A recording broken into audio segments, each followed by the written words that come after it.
루이스 엘리케 파리 생제르맹 감독은 주전 명단에 대해서 다시 한번 생각해볼 필요가 있어 보입니다. PSG는 27일 독일 뮌헨의 알리안츠 아레나에서 열린 바이에른 뮌헨과의 챔스 페이즈 5라운드 경기에서 0대1로 패배했습니다. PSG는 전체 25위까지 추락하면서 16강 플레이오프 진출마저도 비상이 걸렸습니다. 이날 패배의 원흉은 우스망 덴벨레였습니다. 엘리케 감독은 바이에른의 높은 수비 라인을 역으로 공략하기 위해 덴벨레와 브래들리, 바르콜라를 최전방에 배치했습니다. 아이디어는 좋았지만 선수들의 경기력이 뒷받침되지 못했는데요. 특히 덴벨레는 너무 심각했습니다. 전반전에 몇 차례 PSG가 득점 기회를 덴벨레에게 제공했지만 그때마다 덴벨레는 늦은 판단과 아쉬운 슈팅으로 찬스를 허비했습니다. 주심에게 항의하다가 경고를 받았던 덴벨레는 후반 11분 알폰소 데이비스를 향한 불필요한 태클로 경고 누적 퇴장까지 당했습니다. 1대0으로 끝난 승부였기에 최소한 덴벨레가 퇴장이라도 당하지 않았다면 PSG도 결과를 바꿀 수 있었을 것입니다. 덴벨레의 저조한 경기력은 오늘 내일의 문제가 아닌데요. 이번 시즌 리그에서는 매우 뛰어난 활약을 보여주고 있지만 UCL만 나서면 범인으로 전락하고 있습니다. 이번 시즌 UCL 4경기에 선발로 출장했지만 단 1도움이 전부입니다. 난사 기질도 심각합니다. 무려 21번의 슈팅을 시도했는데 1골도 넣지 못했습니다. 기대 득점값이 2골이었던 걸 감안하면 심각한 수치입니다. 현재 PSG가 UCL 5경기에서 단 3골을 넣는 득점 기근에 시달리고 있다는 점을 고려하면 엑스맨인 덴벨레는 선발 명단에서 제외될 필요가 있어 보입니다.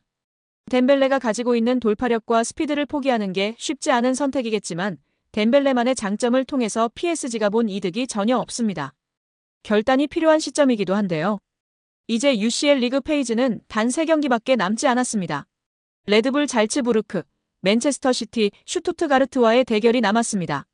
잘츠부르크와 슈투트가르트는 현재 순위가 PSG보다도 낮고 객관적인 전력에서도 밀리는 팀들이지만 16강 플레이오프 진출을 여전히 노릴 수 있는 팀들이기에 절대로 포기하지 않을 것입니다. 그리고 최근 최악의 분위기를 보내고 있는 맨시티지만 절대로 무시할 수 없는 상대입니다. 덴벨레를 빼고 무조건 이강인을 넣을 필요는 없지만 현재 주전 경쟁을 할 수 있는 선수 중 제일 경쟁력 있는 선수가 이강인입니다. 이번 바이에른전에서도 교체로 투입된 이강인이 공격을 제일 잘 풀어줬습니다. 이강인을 굳이 안 넣을 이유도 없는 상황입니다.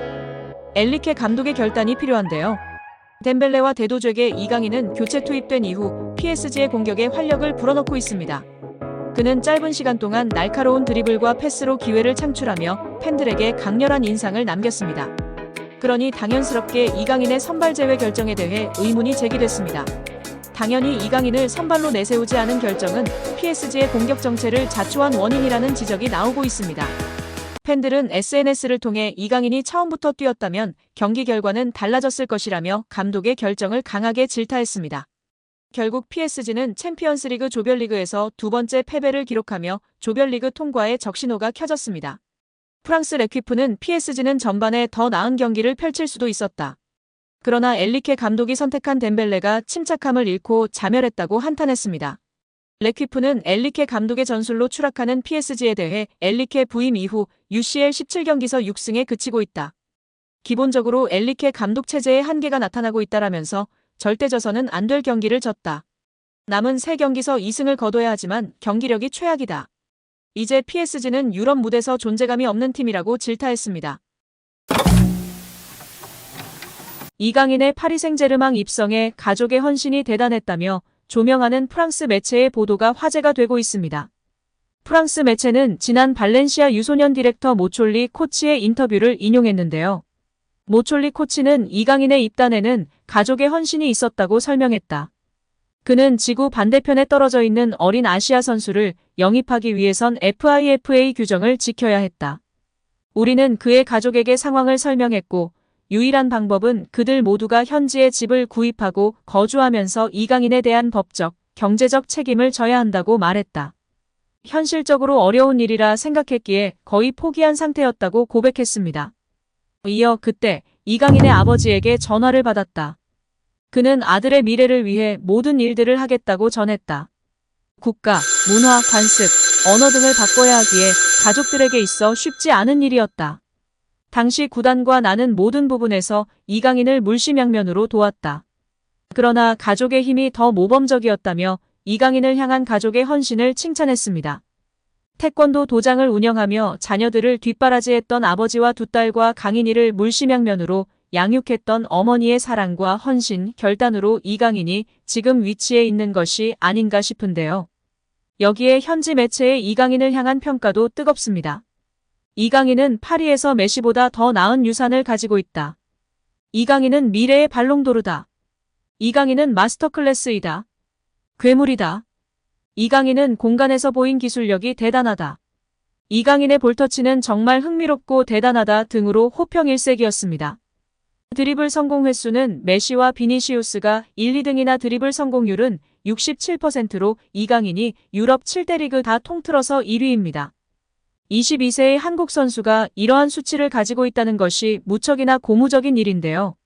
공격수가 아닌 중앙 미드필더 혹은 측면 미드필더에서 이러한 수치를 기록했기 때문에 중원의 수적 우위에 도움을 줄 뿐 아니라 상대 수비진의 큰 혼란을 야기시키는 가장 큰 무기 중 하나인 셈이었습니다. 실제 마요르카의 공격 대부분이 이강인을 통해 일어났으며 센세이션을 일으킨 것입니다. 마요르카가 아닌 다른 팀이었으면 공격 포인트가 더욱 높았을 것이라는 게 많은 전문가들의 공통된 의견입니다. 특히 더 놀라운 점은 이강인은 속도를 활용하여 드리블 돌파를 성공했던 것이 아닌 바디페인팅과 턴 동작, 팬텀 드리블 등으로 드리블에 성공했기 때문에 더욱 상대 수비를 무력화시키면서 아군에게 완벽한 찬스를 줄 수 있었습니다.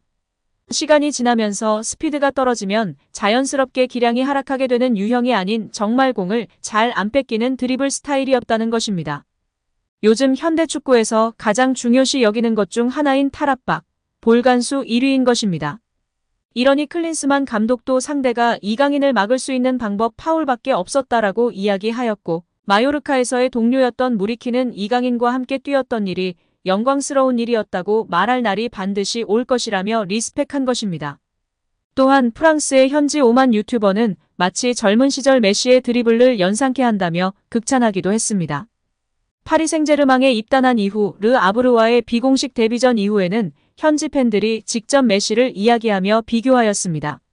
레퀴프, 골닷컴 등 매체에서도 환상적인 플레이였다며 극찬하였고 가장 돋보이는 선수로 이강인을 꼽았습니다.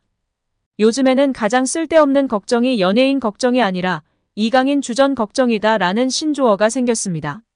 처음에는 파리 생제르맹이라는 명문 구단에 입단해서 과연 주전으로 뛸 수 있을까 했는데 파리 생제르맹에서 창의적인 선수가 없고 이강인 선수처럼 볼 간수를 잘하고 드리블이 좋은 선수가 없기 때문에 이강인 선수가 무조건 닭주전에다가 혹사를 걱정해야 할 판이라는 말이 대다수인 상황입니다. 또한 14세 연령에서 이강인을 지도한 경험이 있던 발렌시아 아카데미 인터내셔널 담당자 토니 나바로는 이강인은 11세에 들어왔지만 수준은 이미 13세에서 15세 수준이었다. 이강인은 이미 어린 시절부터 다른 레벨의 선수였다. 무조건 프로 선수가 될 제목이었으며 항상 또래들보다 더 높은 위치였다. 고 발언했습니다. 또한 전 발렌시아 유스 코치이자 현 바르셀로나 유소년 디렉터인 모촐리는 이강인이 다른 유소년 선수들과 입단 테스트를 받으러 왔을 때 엄청난 선수가 있다는 것을 알게 됐다며 어린 시절부터 눈에 띈 이강인의 남다른 재능을 극찬했습니다. 이어 그는 이강인은 정교하게 볼을 다룰 줄 알며 손보다도 정확한 발을 지녔다. 이강인의 볼을 뺏는 일은 무척 어려운데 턴 동작이 훌륭하며 볼 간수 능력도 매우 탁월하기 때문이다. 여기에 창조성도 지녔다. 그리고 무엇보다 5만여 명의 팬들이 모인 메스타야에서도 침착함을 유지하면서 맡은 일을 해낸다. 선택된 선수들만이 해낼 수 있는 능력이다라며 세계적인 선수가 될 자질을 지녔다고 강조했습니다. 나는 이강인으로부터 전 맨시티의 다비드 실바와 비슷한 모습들을 봤다. 경기 스타일, 신체 조건 등이 그렇다. 그리고 진심으로 실바의 레벨까지 도달할 수 있을 거라 믿고 있다. 그러기 위해선 지금까지 해낸 일들을 꾸준히 유지하면서 훈련과 경기에서 모든 것들을 흡수하고 배워야 한다며 꾸준히 노력한다면 실바 같은 세계적인 선수가 될 것이라고 전망했습니다.